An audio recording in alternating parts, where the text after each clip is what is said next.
Good evening friends. ETA business school में आपका स्वागत करता हूं। ये स्किल्स बेस्ड लर्निंग प्रोग्राम है फ्रेंड्स। अगर आपका नेगेटिव पोर्टफोलियो है तो क्या करें। जैसे हमारा नेगेटिव पोर्टफोलियो है तो अब हम क्या करें, इसके बारे में हमें विचार करना चाहिए कि हम आगे क्या डिसीजन ले सकते हैं। चलिए आइए चलते हैं हम अपने पोर्टफोलियो में। देखिए फ्रेंड्स, ये हमारा नेगेटिव पोर्टफोलियो है। आपको पता होगा कि मार्केट लगातार नीचे घुसती चली गई और नीचे चल इतना ज़्यादा बेरिश हो गई थी मार्केट कि जिसकी वजह से मैक्सिमम जो पोर्टफोलियोज है वो नेगेटिव ही हो गए होंगे, और जिनका अच्छा खासा पोर्टफोलियो होगा वो भी रिड्यूस हो गया होगा। तो हमारा जो पोर्टफोलियो है फ्रेंड्स, ये भी नेगेटिव हो गया है, बहुत ज़्यादा नेगेटिव हो गया। ठीक है, अब आप देख रहे होंगे कि -26,000 हो गया जी। तो अब हम वन बाय वन करके ईटीएफ में देखते हैं कि क्या स्थिति है इसके अंदर। ठीक है, देखिए फ्रेंड्स, आपको प्रत्येक ईटीएफ लेने की जरूरत नहीं है जो हमने लिए हुए हैं। ठीक है, ये इसमें ईटीएफ में हम लोग एक्सपेरिमेंट भी करते रहते हैं। जैसे हमने 26 ईटीएफ लिए हैं, तो ये कुछ ईटीएफ हमने एक्सपेरिमेंट के लिए, उसमें थोड़ी बहुत हमने इन्वेस्टमेंट की है, ज़्यादा इन्वेस्टमेंट नहीं की। ठीक है, तो आप लोग, ऐसा नहीं है कि हर ईटीएफ के अंदर आप इन्वेस्टिंग करना स्टार्ट कर दो। आपको सिलेक्टेड ईटीएफ में ही इन्वेस्टिंग करना है। प्रत्येक ईटीएफ में आपको इन्वेस्टिंग नहीं करने की कोई जरूरत नहीं है। आप देखिए उनका वॉल्यूम कैसा है। लॉन्ग टर्म वाले ईटीएफ के अंदर ही आप इन्वेस्टिंग कर सकते हैं। जैसे सपोज ये है ABSL बैंक ETF है। तो अभी फिलहाल क्या है, हमने इसके ऊपर ज़्यादा इन्वेस्टमेंट नहीं किया है और हमने इसको टेस्ट किया है। ये कम से कम 5% माइनस हो गया था, -5% हो गया, तो ये थोड़ी बहुत रिकवरी हो गई है इसकी। अल्फा की ये -12% के आसपास हो गया था, तो इसकी भी थोड़ी बहुत रिकवरी हुई है। और इसमें हमारी इन्वेस्टमेंट कोई ज़्यादा नहीं है। अल्फा ETF है, ये भी कम से कम 12% के आसपास माइनस हो गया था, तो अभी -7% के आसपास है, इसमें भी ज़्यादा हमारी इन्वेस्टिंग नहीं है। ठीक है, उसके बाद है ऑटो बीज है। ऑटो बीज के अंदर हमने बहुत ज़्यादा इन्वेस्टमेंट नहीं की, ठीक ठाक इन्वेस्टमेंट की है ऑटो बीज के अंदर। 28,000 की हमारी वैल्यू है। और इसके अंदर ये फ्रेंड्स, ये कम से कम -15% के आसपास हो गया था, अभी ये थोड़ा बहुत रिकवरी हुई है, लेकिन अभी भी इसकी हालत बहुत खराब है। -10% ये चल रहा है। ठीक है, ऑटो बीज चल रहा है। तो अभी हम इसको ले नहीं रहे हैं। अगर हम लेंगे तो इसको 5-5, 10-10 करके ही लेंगे, धीरे धीरे करके। ठीक है, उसके बाद ऑटो आई ETF है, इसके अंदर हमने बहुत कम इन्वेस्टमेंट की थी, और इसके अंदर हम कोई भी इन्वेस्टमेंट नहीं करेंगे। ऑटो बीस के अंदर हम करेंगे, लेकिन ऑटो आई ETF के अंदर हम नहीं करेंगे, इसको हमने एक्सपेरिमेंट के लिए लिया था। ठीक है, और आगे से हम ऑटो आई ETF का या तो उसको लेके छोड़ देंगे, सिर्फ इतनी क्वांटिटी लेके छोड़ देंगे, नहीं तो इसमें इन्वेस्टिंग करने की जरूरत नहीं है। बैंक बीस है, बैंक बीस में हमारा ठीक है इन्वेस्टमेंट, कोई दिक्कत नहीं है। जहाँ ये 10 रुपये ऊपर होगा तो वहाँ हम निकल जाएंगे। इसमें 100 क्वांटिटी है, ज़्यादा क्वांटिटी नहीं है, आराम से निकल जाएंगे। और ये अभी मार्जिन पे चल रहा है, जितना है उतना ही है। ठीक है, BFSI है, ये -3% के आसपास चल रहा है। ठीक है, इसमें भी बहुत ज़्यादा हमारी इन्वेस्टमेंट नहीं है, थोड़ी बहुत इन्वेस्टमेंट है। कोमो आई ETF है, कमोडिटीज वाली ETF है, ये -10% है फ्रेंड्स, ये -15% के आसपास हो गया था। अब थोड़ा बहुत इसके अंदर रिकवरी है, लेकिन बहुत ज़्यादा इसके अंदर हमने इन्वेस्टिंग नहीं किया है।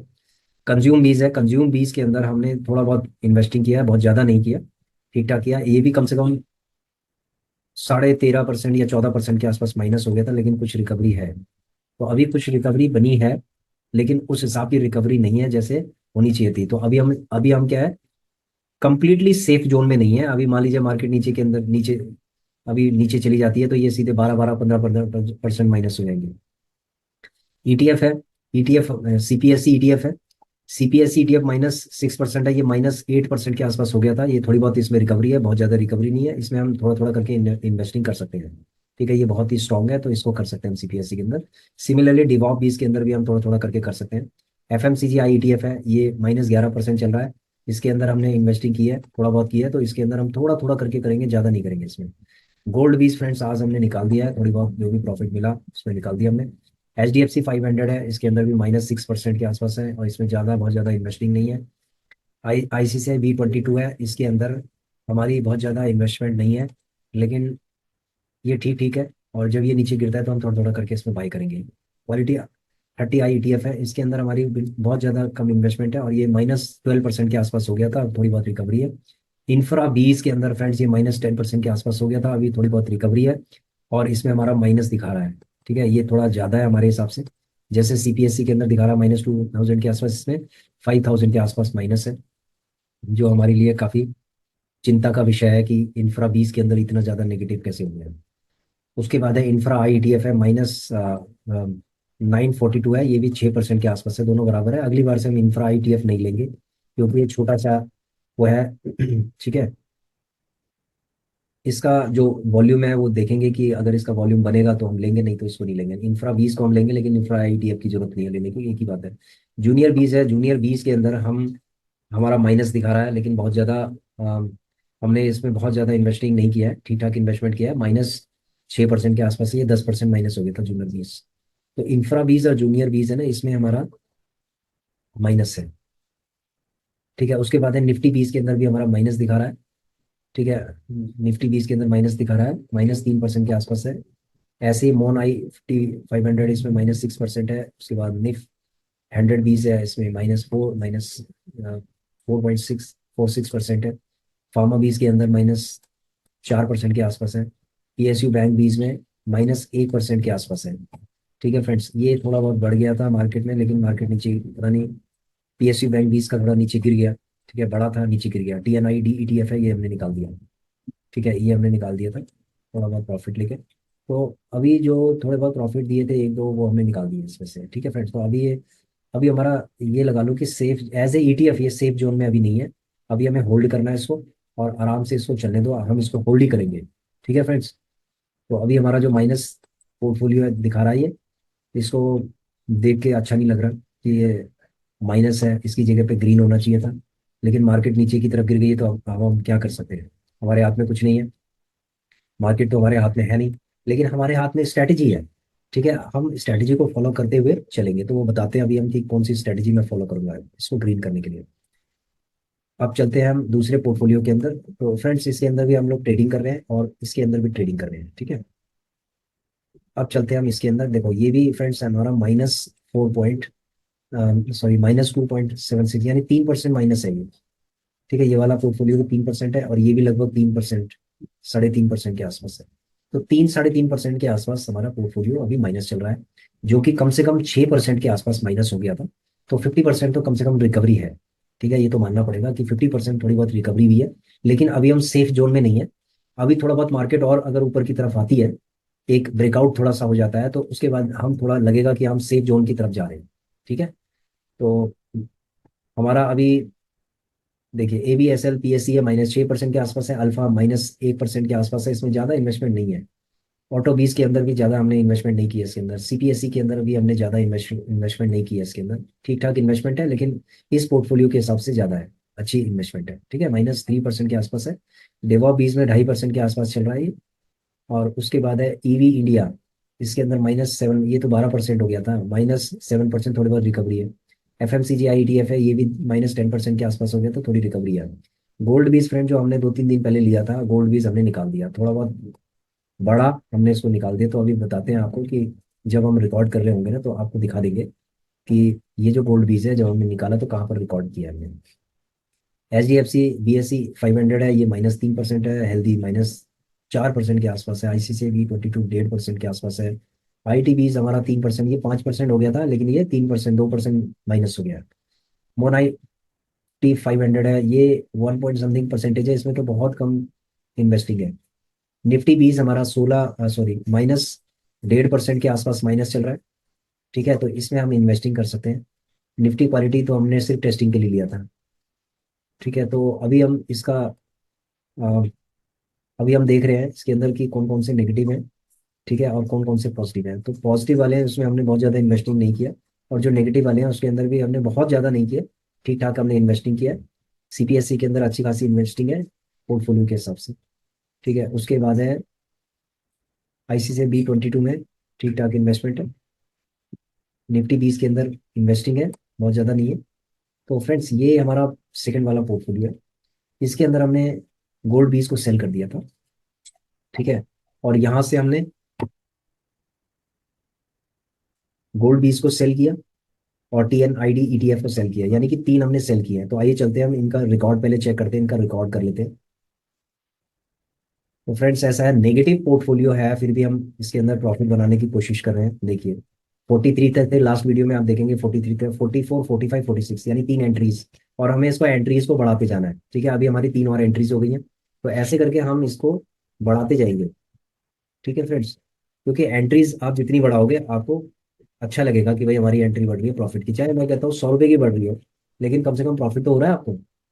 ठीक है, तो टोटल हमारा जो इसके अंदर टोटल जो प्राइस, सॉरी, इसके अंदर TNID ETF है। इसके अंदर हमारा जो प्राइस है देख लेते हैं अभी।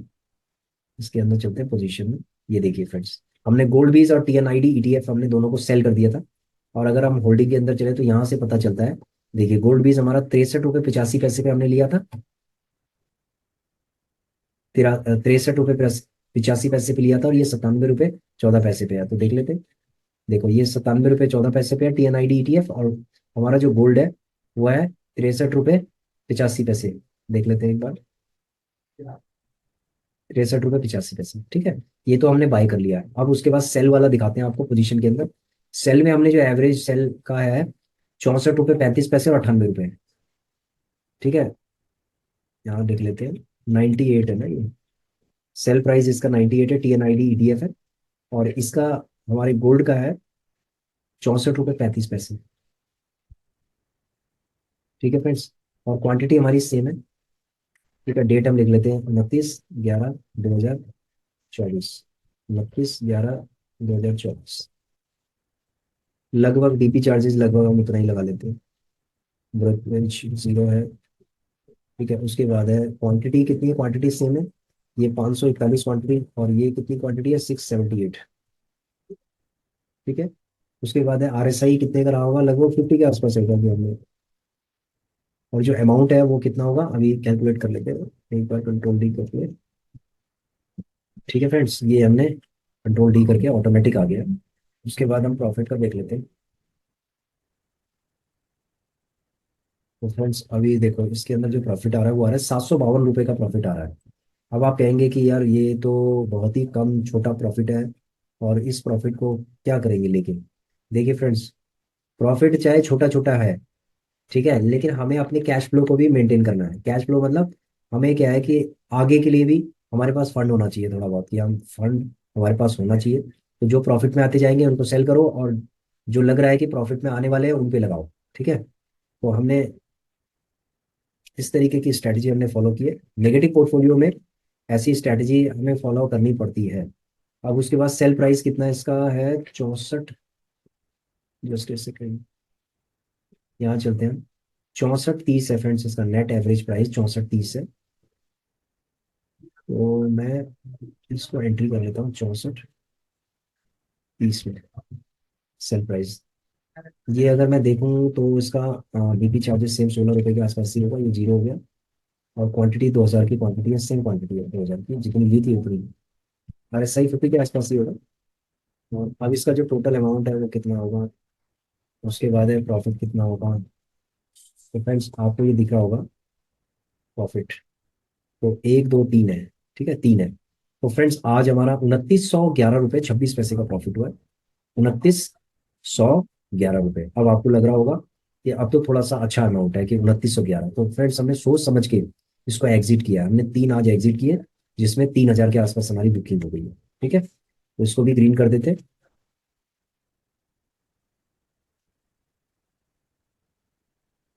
इसको भी ग्रीन कर देते हैं। तो ये जो एंट्रीज है ना ये बढ़ती जाएगी, समझ रहे हो। ये बढ़ती जाएगी, कोई दिक्कत नहीं है, इसको बढ़ाते जाओ, बढ़ाते जाएंगे इसको। अब उसके बाद जो नेगेटिव हमारा पोर्टफोलियो है, ठीक है, ये नेगेटिव पोर्टफोलियो ना, कोई दिक्कत नहीं है, इसको नेगेटिव रहने दो, ठीक है। जो जो हमारे पॉजिटिव होते जाएंगे उनको हम निकालते जाएंगे। देखो ये दो हमने निकाल दिए ना। अब हमारी जो स्ट्रेटजी है वो निफ्टी 20 के ऊपर होगी, तगड़ी स्ट्रेटजी, ठीक है। एक स्ट्रेटजी निफ्टी 20 के ऊपर होगी।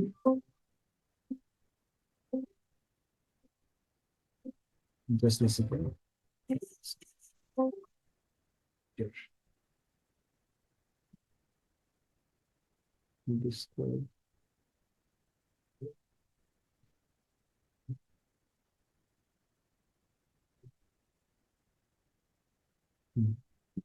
तो इसमें फ्रेंड्स ये है कि जितने भी नेगेटिव हैं, ये देखो सारे नेगेटिव हैं। आप देख रहे हो थोड़ी बहुत रिकवरी हुई है, लेकिन ये नेगेटिव है, ठीक है। कोई भी अपना पोर्टफोलियो उस तरीके से नहीं दिखाएगा आपको।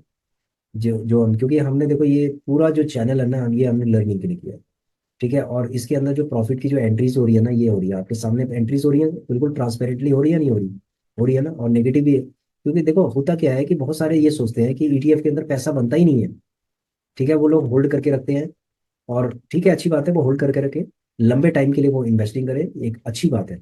लेकिन इसके अंदर हम ट्रेडिंग करके भी हम एक बड़ा फंड तैयार कर सकते हैं। तो फ्रेंड्स ये काम कर रही हैं चीज़ें, ये नहीं कर रही हैं, आप लोग इसको देख लीजिए।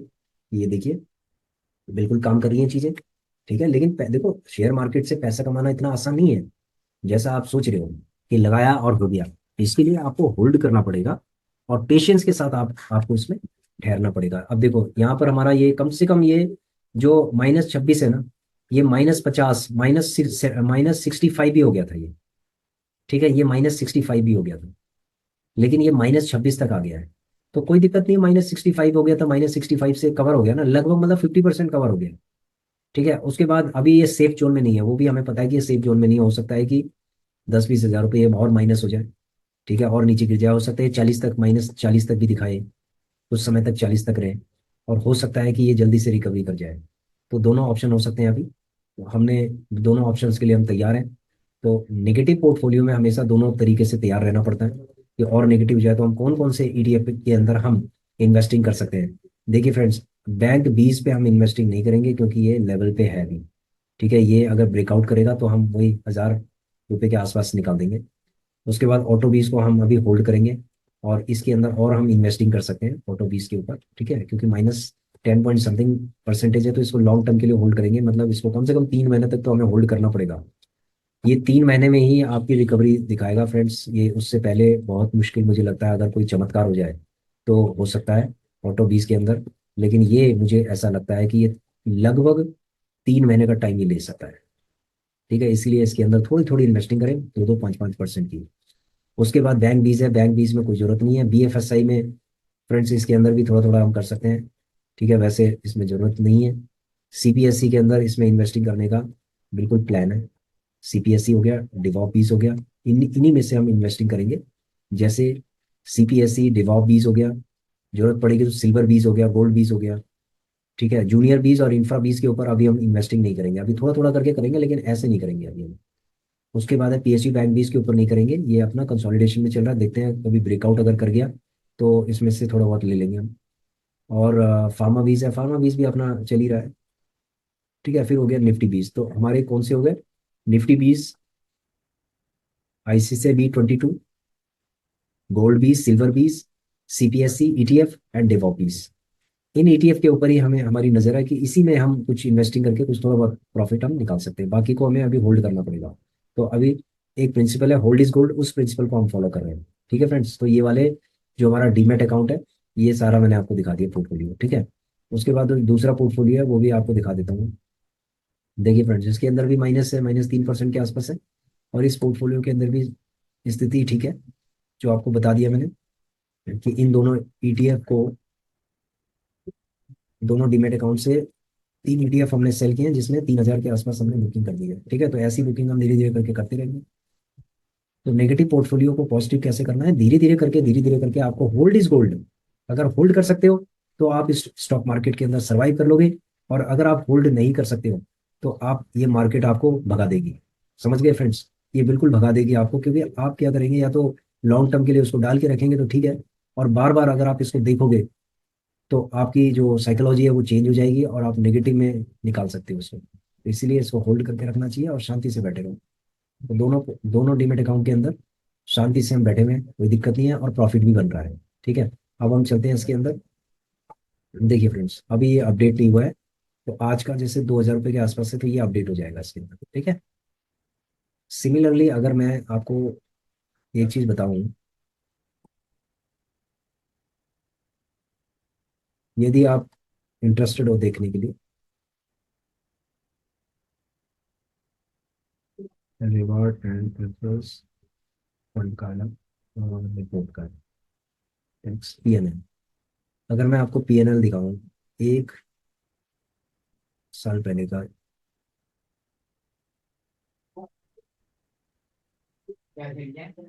1 साल पहले का निकाले तो, देखिए फ्रेंड्स, 1 साल पहले का अगर आप PNL देखोगे ना, तो 1,06,000 का प्रॉफिट है, जिसके अंदर 1,01,000 का प्रॉफिट है, जिसमें other credit and debit charges 1,008 रुपये कटे हैं, और 3,000 कुछ रुपए आपके टैक्सेस एंड चार्जेस के कटे हैं। तो आप ये लगा लो कि 4,000 के आसपास सिर्फ आपका कटा है बाकी। ठीक है, 3 और 1 4,000, आप ये 5,000 रुपये आप लगा लीजिए।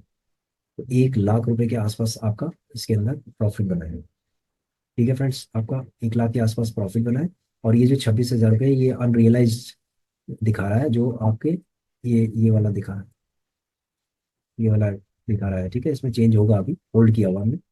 तो यहाँ पर आप देखेंगे तो मैक्सिमम ग्रीन ग्रीन ही आपको दिखाई देंगे, क्योंकि ग्रीन के अंदर ही हम इसको एग्जिट करेंगे। ठीक है फ्रेंड्स, तो धीरे धीरे करके ये चीज़ें बढ़ती जाएंगी, अब बढ़ती जाएंगी, क्योंकि पहले क्या था कि हम छोटे छोटा अमाउंट भी हम लोग बुक कर रहे थे, और अभी भी कर रहे हैं, कोई दिक्कत नहीं है। 547 भी हमने किया है, 592 किया है, फिर उसके बाद 404 भी किया है।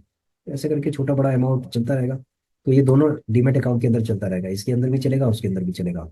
ठीक है, उसके बाद हम थर्ड डीमेट अकाउंट के अंदर इसको, ये जो प्रॉफिट होगा उसको डालेंगे। ठीक है फ्रेंड्स, तो लोग कहते हैं ना ईटीएफ के अंदर प्रॉफिट ही नहीं बनता। देखो एक बात बताऊं, मैं 1 साल तक अगर मैंने ईटीएफ में ना जस्ट एज ए एंटरटेनमेंट मैंने काम किया इसके अंदर, कि भाई एंटरटेनमेंट कि थोड़ा बहुत देख लेते हैं, something is better than nothing वाला हिसाब किताब है।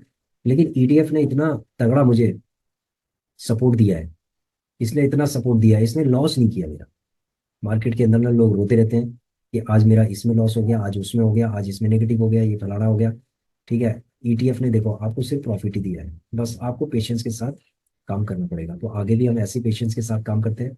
तो एज ए मेंटोर मैं आप लोगों को ये बताना चाहता हूँ फ्रेंड्स, कि होल्ड इज गोल्ड। ईटीएफ के अंदर होल्ड इज गोल्ड है, और बहुत ज्यादा एकदम से पैसा मत लगाओ ईटीएफ के ऊपर, कि आप एकदम से पैसा झोंक दो। ठीक है, आप पैसा मत झोंकिए इसके अंदर, आप थोड़ा थोड़ा करके स्ट्रेटेजी के हिसाब से आप काम कीजिए। जैसे मैंने गोल्ड भी इसके अंदर 1,000 का लगाया था, वो एकदम से जैसे ऊपर आ गया, मैंने उसको 2,000 की प्रॉफिट लेके निकल गया, 2,100 का प्रॉफिट लेके निकल गया। तो ऐसे करके देखो, 2,100 रुपये कम थोड़ा ना होते हैं। ठीक है, 2,100 रुपये में तो ये समझ लो एक हफ्ते की सब्जी आ जाती है। और ये मुझे 2 ढाई 3 दिन के अंदर ही मैंने इसको बुकिंग कर दी। तो फ्रेंड्स, कभी कभी इस तरीके का इसकी सिचुएशन होती है, और हमें चार्ट को भी देखना चाहिए कि ऊपर की तरफ ये ट्रेंड बना सकता है, नीचे। देखो जो डेटा होता है ना, उससे आपको पता चल जाता है, chart and data. National stock exchange से जब डेटा आप निकालोगे तो आपको पता चल जाएगा, वीवैप का डेटा होता है। ठीक है, वहां से भी आपको पता चल जाता है कि ट्रेंड नीचे की तरफ है या ऊपर की तरफ है, तो उसके हिसाब से फिर आप जजमेंट ले सकते हो। ठीक है, आप प्रेडिक्ट कर सकते हो मार्केट को। देखो 100% एक्यूरेट नहीं होता कभी भी मार्केट। कितना भी बड़ा एक्सपर्ट है ना, वो कह रहा है, वो अगर ये कहता है ना कि मैं जैसे कहता हूँ ना वैसा मार्केट चलेगा, तो समझ लो वो झूठ बोल रहा है। ठीक है, मार्केट किसी के कहने से नहीं चलता, मार्केट बड़ा अनएक्सपेक्टेड होता है, पता नहीं चलता कि कहाँ जाएगा क्या करेगा। सिर्फ हम अपनी स्ट्रेटेजी पे कायम अगर हैं, तो हम प्रॉफिट बना सकते हैं, अच्छा खासा प्रॉफिट बना सकते हैं फ्रेंड्स। तो अब आपने देखा होगा कि 1 लाख के आसपास ये हो गया, और उसके बाद है अगर मैं देखूं तो ये 32,000, ये 34, 2,000 और इसमें ऐड हो जाएंगे तो 34, 36,000 हो जाएगा। ठीक है, तो 1,36 के आसपास हो गया। लगभग 1 या 1.5 साल, मतलब सवा साल लगा लीजिए आप, 1.25 ईयर्स में ये हो गया है। तो इसमें कोई लॉस तो नहीं हुआ है, इसमें जो हमने फंड लगाया था उससे अप्रिशिएट ही हुआ, लॉस तो नहीं हुआ। तो ईटीएफ में यही पावर है। ठीक है, और अभी आगे देखेंगे लॉन्ग टर्म में जब यही प्रोसेस चलता जाएगा ना, यही चलता जाएगा, तो हमारा ये अमाउंट भी तो बढ़ेगा, इन्वेस्टिंग अमाउंट भी तो बढ़ेगा। जब इन्वेस्टिंग अमाउंट हमारा बढ़ेगा, तो उसके बाद जो हमारे प्रॉफिट होंगे वो बड़े होंगे। और अगर मान लीजिए नेगेटिव हो भी जाए, तो आपको होल्ड कर देना है, कोई दिक्कत नहीं है। ठीक है, होल्ड कीजिए जैसे हमने इसमें होल्ड किया हुआ है, कोई दिक्कत नहीं है, हमें कोई दिक्कत नहीं है, इसमें होल्ड किया हुआ हमने। नेगेटिव है पोर्टफोलियो, भाई नेगेटिव है, हम दिखा रहे हैं आपको नेगेटिव है, ये सारा नेगेटिव है, क्या करें आप। ठीक है, सिचुएशन को तो हमें फेस करना पड़ेगा। ये सिचुएशन हमारे साथ नहीं है, सबके साथ है ये सिचुएशन, ये आप लोगों के साथ भी है, तो इसलिए कोई दिक्कत नहीं है। ठीक है फ्रेंड्स, तो नेगेटिव को पॉजिटिव करने का एक ही रास्ता है, कि आप उसको होल्ड कीजिए, और आराम से थोड़ा थोड़ा करके आप इन्वेस्टिंग करते जाइए। ठीक है, जो अच्छे ईटीएफ है सिर्फ उन्हीं को लेना है। देखो हमने एक्सपेरिमेंट के लिए 38 ईटीएफ हमने ले लिया है, सपोज 38। लेकिन आपको प्रत्येक ईटीएफ नहीं लेना है जी। मैंने पीछे वीडियो भी बनाई है कि 9 बेस्ट कौन से ईटीएफ हैं। उसके बाद मैंने एक वीडियो और बनाई कि 7 कौन से ईटीएफ है, उन्हीं में से 7 कौन से ईटीएफ है जो बेस्ट ईटीएफ है। तो आप देख सकते हैं, 9 में से देख सकते हैं, 7 में से देख सकते हैं, दोनों वीडियो देखिए आप, आपको समझ में आ जाएगा कि कौन से ईटीएफ हमें लेने चाहिए। ठीक है फ्रेंड्स, तो आशा करता हूँ कि आप लोगों की समझ में आ गया होगा। और ये जो नेगेटिव पोर्टफोलियो है ना, ये कभी कभी बड़ा स्ट्रेस देता है। बहुत ज़्यादा हम लोग परेशान हो जाते हैं कि यार ये नेगेटिव से पॉजिटिव कैसे होगा। और बहुत लोगों का जो स्टॉक्स लेते हैं, उनका तो इतना माइनस हो जाता है, जब 30-30% नीचे मार्केट गिरती है तो वो बेचारे परेशान हो जाते हैं, वो खाना भी नहीं खाते कई बार। तो फ्रेंड्स ऐसा है, ईटीएफ ले लिया, आप चैन की बंसी बजाओ, सो जाओ बस लेके, कोई टेंशन नहीं है। देखो अभी हमारा नेगेटिव पोर्टफोलियो ना, हमें कोई भी टेंशन नहीं है, हमें कोई भी टेंशन नहीं है। ठीक है, क्यों नहीं है टेंशन? क्योंकि हमें पता है कि सारा ग्रीन हो जाएगा अभी। ठीक है, हमारे पास पूरी स्ट्रैटेजी है इसको ग्रीन करने की। तो अभी जो नेक्स्ट मूव हमारा होगा वो होगा कि जो फंड हमारे पास आ जाएगा सेल होने के बाद, यानी कि सेल होने के बाद कुछ फंड हमारे पास आएगा, उस फंड को हम इनमें से जो बेस्ट ईटीएफ होंगे उसी के अंदर हम इन्वेस्टिंग इसमें कर देंगे। ठीक है फ्रेंड्स, सिमिलरली यहाँ पर भी है कि सेल करने के बाद जो फंड हमारे पास आएगा तो उसको हम एक ईटीएफ का पहले हम ट्रेंड देखेंगे, फिर उसके अंदर हम इन्वेस्टिंग करना स्टार्ट कर देंगे। ठीक है, तो ऐसे छोटे छोटे प्रॉफिट हम बनाते रहते हैं और उसको हम दिखाते हैं आपको, ताकि आप भी एम्पावर हो जाओ और आप भी धीरे धीरे करके आप लर्न करो, और लर्न के साथ आप अर्न करो, इन्वेस्टिंग करो, अर्न करो। ठीक है फ्रेंड्स, तो अभी मैं अपनी वीडियो को विराम देता हूँ। तो thanks for watching our video, please share, subscribe and like our channel. Thank you.